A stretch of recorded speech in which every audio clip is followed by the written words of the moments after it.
तीसरी एक हवन की, यहाँ जोत जगह है परमात्मा की, अखंड हवन।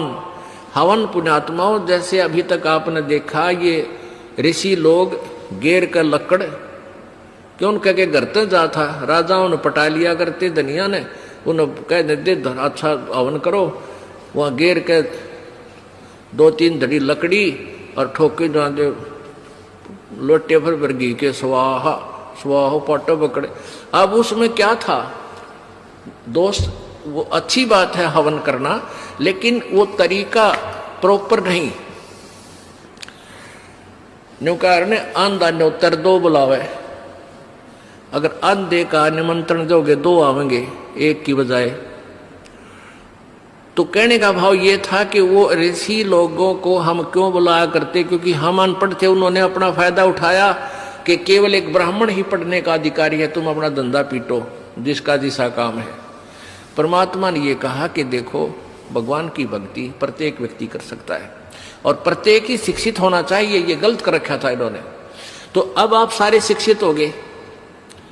अब मालिक ने जो खेल खेला है, ये समय इंतजार किया है कि अब अपनी प्यारी आत्माओं को अपनी महिमा में अब बताऊंगा और सारे सबका समझ में आएगी।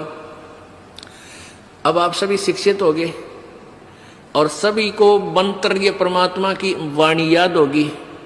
छोटे छोटे बच्चा के पूरी आरती याद हो रही है भगवान की वाणी की। अब एक रुई, 1.5 ग्राम 2 ग्राम रुई लगेगी, एक जोत बना दे,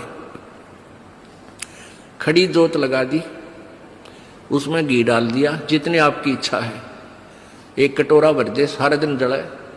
तो उसमें वो घी उसमें डाल दिया और हम अपना मंत्र वाणी सुबह नित्यनेम करें, दोपहर में रमैणी करें, शाम में संध्या आरती करें, ये भगवान की वाणी भी हम बोलते रहते हैं। तो वो भी हवन हो रहा है। उस लकड़ियों वाले हवन की तुलना में ये हवन श्रेष्ठ है, क्योंकि इसमें आप एक 100 ग्राम रुई में 1 क्विंटल घी हवन कर सकते हो। उसमें घी, उसकी जोत ने जलन नहीं दे, उसमें डालने जाएगी। 100 ग्राम जोत में 1 क्विंटल घी हवन कर सकते हो आप। और लकड़ियां में 1 क्विंटल घी हवन करने के लिए कम से कम भी 20 किलो तक कम से कम लकड़ी जला देते हो।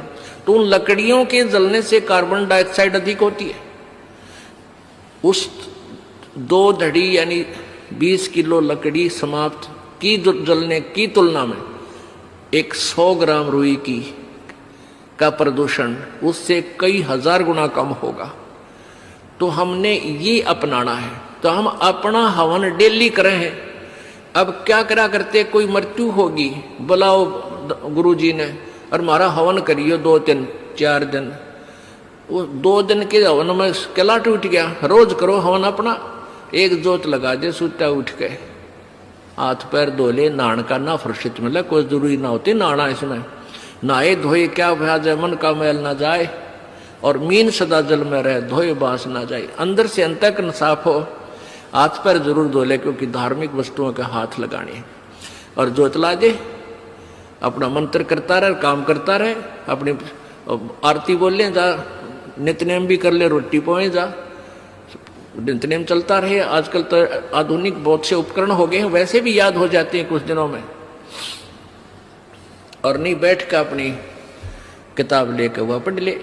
अब पर हवन हो गया तो हम अपना काम आप करेंगे। जो बात बनेगी, किसी के बच्चा हो जाता था तो उसने क्या कहा करते, 7 दिन तक तुम, जैसे पहले ज्योति तो सभी जलाते थे, तो क्या कहते थे, 7 दिन ज्योत नहीं जलानी तुमने, 13 दिन।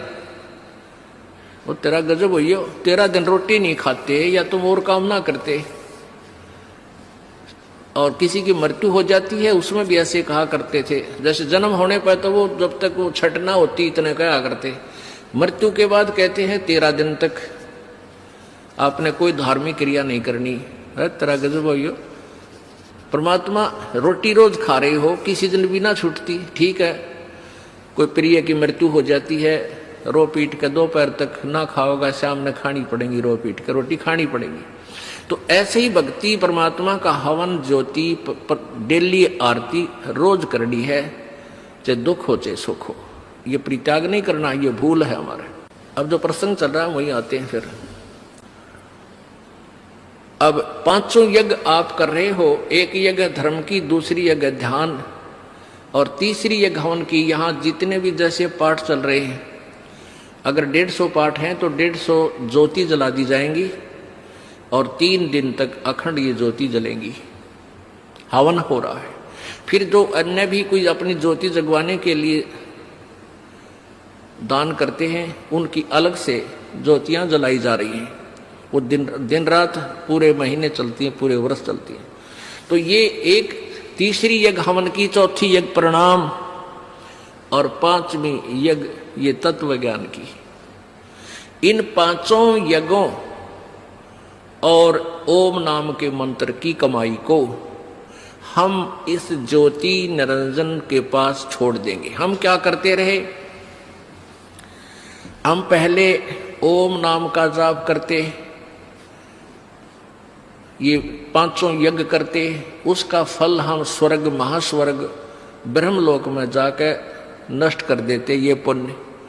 फिर पाप के लिए नरक में जाते, फिर 84 लाख योनियों में धक्के खाते। अब परमात्मा से हम की वाणी से हमें ज्ञान हो गया कि इस कमाई को हम वेस्ट नहीं करेंगे। हम यहाँ कोई मंत्री बनेंगे, ना हमने मुख्यमंत्री बन की हो सकता, ना प्रधानमंत्री, ना इंद्र की पदवी हमें नहीं चाहिए। इंद्र दा राज काग दा बिष्टा, इंद्र स्वर्ग का राज भी हमारे लिए काग की बीट तुल हो जाना चाहिए। यदि आप सतलोक जाना चाहते हो और तुम्हारे सरपंच की पीपी इधर बैठो है तेरा, फिर किसे भगत तुम? हमने नहीं यहाँ का कोई भी सुख चाहिए। यदि तुमने सतलोक जाना, यही धक्के खाने हैं, तो ठीक है, आप पुण्य कर रहे हो, इसके प्रतिफल में चाहे पूरी पृथ्वी के राजा भी बन सकते हो और फिर गधा राजा भी बन सकते हो। तुरंत ये पहले सोच लेना। राजा कहते हैं कबीर, हरि के नाम बिना ये राजा रसब हो। बड़े गधे ने रसब बोले। हमने यहां से पीछा छुटवाना पुण्यात्माओं, इस बात को कति अपने पल्ला गांठ लगा लो, यानी दृढ़ निश्चय कर लो, दृढ़ संकल्प कर लो कि भगवान फिर बोर्ड के इस गंदे लोक में जन्म ना हो। हृदय में एक ऐसा हेट बने और वहां की इसी उमंग बने, सतलोक जाने की। जैसे बालक बच्चे ने कह दे कि तेरे मामा का ब्याह है, माँ कहती है भाई चल वहां चलेंगे, तो कई दिन पहले कूदन लग जाकर बच्चे मामा का जाऊंगा, मामा का जाऊंगा। तो ऐसे ही हमने सतलोक जाने की उमंग भर जानी चाहिए। अगर आपके हृदय में ये पक्की दस जाती है कि वहां सतलोक है, वो सच्चा सुख सतल है, हमारा मूल स्थान वहां है, हमारे वहां पहले के कुछ साथी भी वहां रहे हैं जो हमारे की तरह बेवकूफ ना बने। तो गरीबदास साहिब जी ने कहा है, वाह वाह अमरपुर जाऊंगा, वाह वाह अमरपुर जाऊंगा, सतलोक जाऊंगा, दीन दयाल भक्ति दे मोको, अनहद वाणी गाऊंगा, वाह वाह अमरपुर जाऊंगा, वाह वाह अमरपुर जाऊंगा। यानी ऐसी उमंग हो आपके अंदर। तो ऐसे ये 5 यज्ञ जब होगी तो पांचों यज्ञों का प्रतिफल और ओम नाम की जो कमाई है हम यहां नहीं लेंगे, कत्ती भी नहीं लेंगे। चाहे हमने आपका तो बेरना पर दास तो थूके भी नहीं आके इस राज और पाठ 21 ब्रह्मांड भी दे तो भी नहीं चाहिए। हमने तो झंझट मिटवाना संग जन्म का। 4 मुक्ति जहां चंपी करती माया होरी दासी, और दास गरीब अभय पद पर से वो मिले राम अविनाशी। उस सतलोक में जाने के बाद यहाँ की जो 4 मुक्तियों के सुख, जो अंतिम मुक्तियां हैं, और ये मुक्तियां चारों नाशवान हैं, ये इनका फल समाप्त होता है। और वहाँ की वो ये सुख जो तुम यहाँ चाहते हो, जो अंत में नष्ट होते हैं, वो कभी नष्ट नहीं होते। वहाँ ये भी सुख मिलेंगे।